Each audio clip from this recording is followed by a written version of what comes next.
Bonjour et bienvenue sur ma chaîne. Ici, vous y trouverez plusieurs thèmes, mais aujourd'hui, nous sommes là pour les enfants. Je vais vous raconter une petite histoire de poulette et croyez-moi, on ne va pas s'ennuyer. Écrit et illustré par Christian Jolibois et Christian Henrich, des éditions Pocket Jeunesse. Allez, c'est parti, on y va. Les petites poules et la rivière qui cocotte. Cela faisait des heures que les petites poules tournaient en rond dans le poulailler. Impossible de mettre le bec dehors à cause du mauvais temps. « Je m'ennuie, je m'ennuie, je m'ennuie » se lamentait la marmaille à plumes. Puis, oh joie, un rayon de soleil avait troué les nuages. Carmélito, Carmen et Coq-en-pâte s'étaient précipités dans la cour. Le grand moment était arrivé. Jouer dans la gadoue. Une belle bagarre s'était aussitôt engagée. Comme munition, de la bonne bouillasse puante super extra. Mélange de purin, terre, fumier, crotte de poule. Ah, quelle rigolade! Pendant que Pedro, à qui on avait confié les enfants, veille à point fermé, la paisible basse-cour s'est transformée en abominable champ de bataille. La petite Carmen n'est pas la dernière à participer au combat. Tiens, prends ça, pas frais. Bangkok a un coup dans l'aile. Hé les gars, tout sur Bolino. Lance Coq-en-pâte. Plaf. Faites gaffe quand même, c'est de la pure laine. Tu peux te brosser, lui répond Molédoc. La bataille fait rage, la gadoue vole de partout.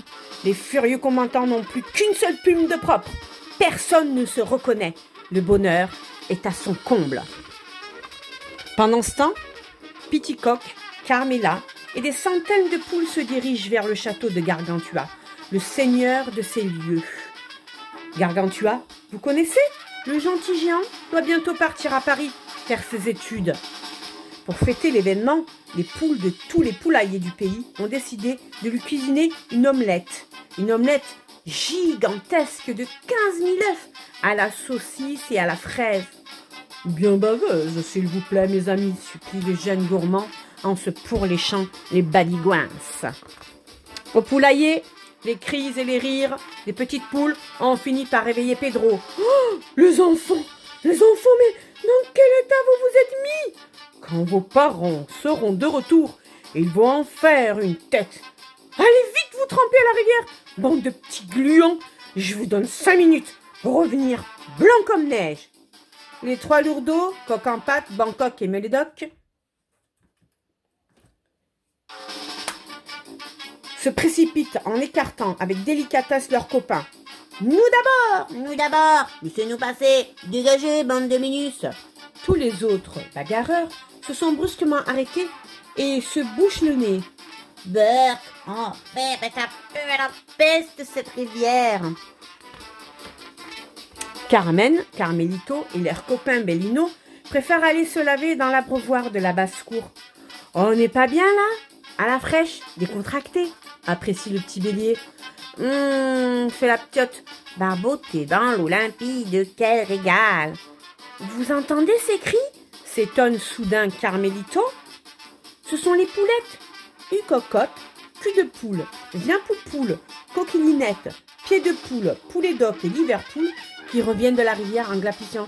« Pedro, c'est affreux, viens vite voir !» Arrivé sur place, le vieux cormoran croit comprendre ce qui s'est passé. « Oh, se calme, les enfants, ce n'est pas grave du tout !» Sortis de la rivière, les trois petits durs ont pris des teintes très étranges. Après l'orage, explique Pedro, un arc-en-ciel a fini sur course dans l'eau. En vous baignant, vous avez récupéré ces couleurs. C'est pas plus compliqué. Oh, mais non, pas du tout, s'affole Coqueluche. Ils ont attrapé la rougeole, la varicelle, la jaunisse. Oui, se rattrape Pedro. C'est bien ce que je dis. Et vous me paraissez très contagieux, scrogneux. Et voilà, cette histoire est terminée. Pleine d'entrain, pleine de vie. J'espère qu'elle vous a plu. il y a plein d'autres aventures avec les petites poules. Je vous invite à marquer un j'aime si cette histoire vous a plu et vous abonner bien sûr. Je vous fais tout plein de bisous. Je vous dis à très vite et encore merci et bienvenue au nouveau. Au revoir.